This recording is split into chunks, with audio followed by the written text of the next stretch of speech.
episode of the Green Thumb series, and today we're speaking with Sam about Celebrity Dairy, a 300-acre farm in Cheatham County that specializes in a variety of fresh goat cheeses. They are selling today here at Durham Farmers Market. Let's go check it out. Could you introduce yourself and tell me a little bit about your relationship with the farm? How and why did you start working with goats? Sure. So my name is Sam. I'm working with Celebrity Dairy. We're out in Siler City. I first came to know about them when I was working at a farm-to-table restaurant, and we started ordering from them. And when the restaurant closed down, they were kind enough to take me on, so that was really nice to have that connection with them. So we make artisanal goat cheeses, and we've got about 60 milking does right now. Wow. So, if I understand correctly, Celebrity Dairy is connected with an inn too. How do the businesses go hand in hand? Well, it's really nice. The family moved out there. It was a historic site. They renovated some of the buildings on the property, and they also built it out into a nice little bed and breakfast.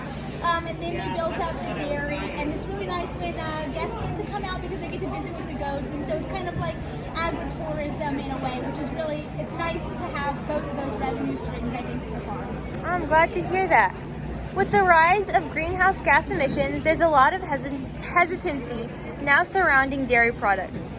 As a small farm, what steps does Celebrity Dairy take to stay low impact and sustainable? I would say one of the things that's really important when people want to talk about dairy or just farm, having farm animals in general is, I think, staying with a sustainable model is really important. So we don't practice all kinds of really intensive agriculture. We have 400 acres on our farm, and so there's plenty of room for the goats. And when you do, especially when you practice rotational grazing, that sort of thing can really help reduce carbon and sequester carbon back into the environment. So I would say keeping it as natural of an environment as possible for the goats is definitely going to be a step in that direction. How interesting. What would you describe as the farm's primary goal? I think really they want to create a really nice family atmosphere. They have all the time their extended family come out to the inn, and that's really important to them. They want to have a place where families can come and gather and where they can gather their own family. Why is local shopping important in the first place, in your opinion? To me, I think it's really important to be able to keep dollars in the community. I think that a lot of times when you're spending money with big businesses, you don't know where that money's going, but you know when you're buying local, you're supporting families in your community. So I think that's really important. I agree. And so it's pretty obvious you guys are well known for your fresh goat cheese. The mango chèvre is my personal favorite. Could you give us a walkthrough of all the products you have over here? Sure. So for our goat cheeses, and this one is your favorite, the mango goat cheese. Yes. I've got all kinds of different goat cheese spreads where we take our fresh goat cheese and blend whey from the cheese making process back in to make them spreadable. We have two styles of yogurt. It's an Icelandic culture that we use, which is really nice. Over here, I have fresh goat cheese logs that are just plain logs, and in the back I've got 3 styles of aged goat cheese. And in this bin here, I've got all kinds of fresh goat cheeses rolled with different herb and spice blends on the outsides. Okay. And what do you have over here? And over here we've got our goat's milk soaps. So these are going to be really nice and nourishing for your skin. Goat's milk soaps, when you use them over time, they create a really nice layer on top of your skin, and so that can be really refreshing for bright outer skin problems. Okay. Do you guys have your fudge today? I do. We've got our different fudges right down here. We also make goat's milk gelato. Oh, yes. That sounds delicious. Do you have a personal favorite? Ooh, I really like our the Blue Streak aged goat cheese. That one's really nice. It's our oldest cheese. It's aged at least 4 weeks, and it has a vegetable ash line in the center of it. I think it's just really pretty. I should try that.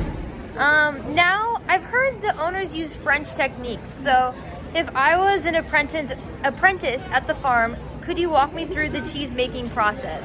Sure. So we have our milking parlor that's right next to our cheese making room. So the milkers, they bring the milk, the fresh goat's milk, right into our parlor. We put it into the pasteurizer. We go through the whole pasteurization process. Then once that's finished, we add our cultures, like the bacteria, into the pasteurizer and let it set overnight. Then the next day when the curds and whey are separated, then we dip all of that out by hand into cheese bags. Let that strain overnight, and then that's when we're ready to make our fresh goat cheese products the next day. Wow, that's so cool. And why do you think locals should support independent cheesemakers like yourself?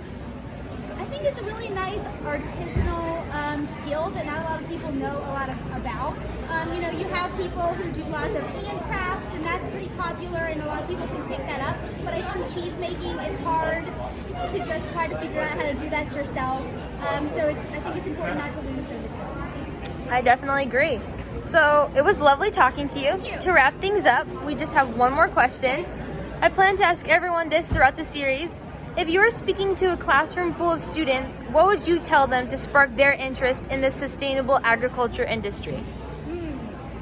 I would say everyone should know who Joel Salatin is. Check it out. He's really inspirational. I think his farming models could really be implemented, and I think that it could really ignite a lot of creativity.